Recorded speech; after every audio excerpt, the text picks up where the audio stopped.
Warp drive active.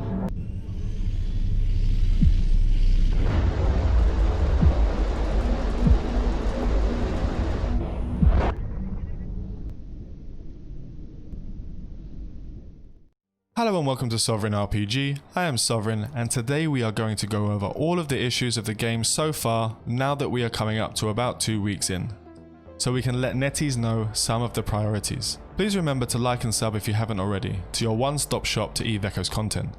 And if you'd like to go that little bit further, we have a Patreon set up for as little as $1. And remember to let me know down below if there are any issues not listed here that you think netties really need to clamp down on. So with the begging out of the way, if you feel that the content you see is not good enough, then please hit that thumbs down and let me know in the comments what I can do to fix it. It can only help me grow. Now while I was going through what I would add to this video, I was hit by a bug in game that got me stuck in a warp animation. While warping into an encounter, I loaded into a pod. Now I'm all for losing my shit for a mistake that I make, but I lost a Mallow with hundreds of millions of ISK in faction loot, including a Predator warp disruptor worth 50 million ISK by itself, through no fault of my own. I have put a ticket into the developers to see if they can see what actually happened and hopefully get this reimbursed, if they even do that. I've seen this game bug before in previous tests and was told it was fixed, so I guess it wasn't, or this is a new one that we don't know about, causing the same issue. So be careful out there guys, I don't want the same shit to happen to you. Right, with the salt out of the way, let's get into some actual mechanics and features that I am not having a good time with. Please bear in mind I am really enjoying the game and I'm not shitting on it, there are just some things I'd like to see changed, fixed or made better. Now bases are still the bane of most corpse existences, still being killable by solo players at any time in relatively short amounts of time, but I am sure you have all heard the bitching so I won't continue to beat the subject. But in case you didn't know, the reason killing bases is a bad thing is because it limits progression across the board for the entire economic ecosystem. I have a video describing anomalies and base functions. I'll put a card in the top right of the screen, make sure to check it out. There is a way you can fix this, having it so the base actually has a base that will attack you and defend itself, taking an entire fleet to have to kill it.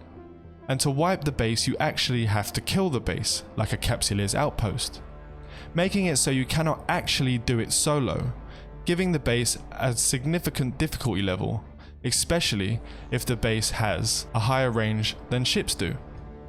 Now the corp functions gave us some serious issues in the beginning, but as time has gone on it has become slightly easier to deal with less and less people spamming the invite button. With the spamming of notifications from the thousands and thousands of invites and half of my character screen getting blocked off by a wall of notifications, it started to calm down once a lot more corps were being made, but I still have over 4,000 notifications on just one character. And I've been trying to delete these since day 2. I even had to create a whole character in itself just to take the CEO role, to train the CEO skills so I can play the game again. So far we have seen a few things in the corps that need to change. The amount of roles need to be upped. Only having a small amount we do really doesn't leave much to work with. Having to cross over roles in order for specific tasks doesn't help to stem the tide of corp thefts. Another thing tying to corp thefts, while not an issue in my corp per se, more hangars. We need more hangars. 4 hangars is not enough. We need at least 10 hangars so ladies and gents like myself with a tendency to OCD can really have some fun fixing them up. And one last quality of life must have is having a search field in the applications to find specific people. That was one hell of a ball ache to find a person in the sea of thousands without being online at the time, waiting for his specific notification to pop up and press the page they are on. It was an absolute nightmare. There are a few other things in corps that need to be sorted, but they are not at a high priority. So let's get into one of the much bigger issues. Warp core stabilizers. I really need to know the thought process behind the way these work, and why they were implemented in this way. Now if you don't know what a warp core stabilizer is, it is a module that fits into your low slot that if you use the standard non-faction variant, Mark III or 5 for example, you will get -1 warp jammer strength, and another -1 warp jammer strength when activated. So in basic terms, it stops people from being able to stop you from warping to safety. I will be doing an in-depth video on the Warp Core Stab versus Warp Disruptor very soon, so keep an eye out on that. We've had massive issues with drones not dropping enough, again due to the fact that bases are being killed and level 4+ scouts are not being spawned across New Eden, causing the market prices to go through the roof and the rarity of high level drones to become more and more prevalent as more and more people are getting those skills up. And the biggest issue with this is they can be killed and are the only weapon platform that can be, causing people to have to use small civilians even on cruisers, severely limiting the DPS of drone boats. As a new player, this could cause a lot of people to just turn away, as 9 times out of 10 they will only have baby drones that do no DPS. Not even to mention the actual build costs of medium drones are way too high. You should at least be able to buy Mark 1 or Mark 3 medium drones, or even just have civilian medium drones. With a higher DPS, this will help out a lot. Well, now we get to a mining issue. It's not really a massive problem, but making asteroid belts an actual belt and a cluster an actual cluster, giving both ventures and retrievers specific functions, and being able to capitalize on the mechanics of both mining types. So now we get on to one of the bigger clusterfucks, the auditing system, especially within Corps. Having all these lockdowns is severely screwing with people's playtimes. Now when you're like me and have hours to play, this really isn't an issue, but if you only have an hour or two a day to play, and you need a ship made by the Corp, you will have to wait for the timer, and sometimes might even have to wait till the next day.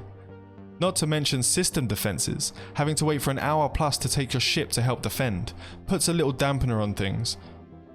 Now you could fix this by giving out ships pre-ready, but not all Corps can do this. So now we move on to deliveries. There should be a way that you can have your friends do deliveries for you and set it to a specific player rather than whoever sees it first. Silly not to have a way for Corps to help haul their own Corps or group stuff using the delivery system. So now we get onto the biggest issue Eve Echoes has currently, and that is latency. And I am no technician, nor have I ever been involved directly in a game's development, so I have literally no idea how to fix this.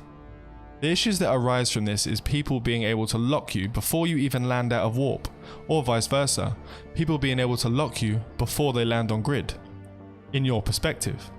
This is only because on another person's phone or an emulator, you are seeing them land later than they actually are, as one example. Also, the desync in some instances, where it's showing you 25 kilometers away from another player or a rat and using a module, and you actually not being in range of the target. I have heard reports of people warping in and having to get within 10 kilometers of a target to use a warp disruptor, when the max range of the faction type is 27.5 kilometers, and then after killing them, the wreck spawning 17 kilometers away in a different direction.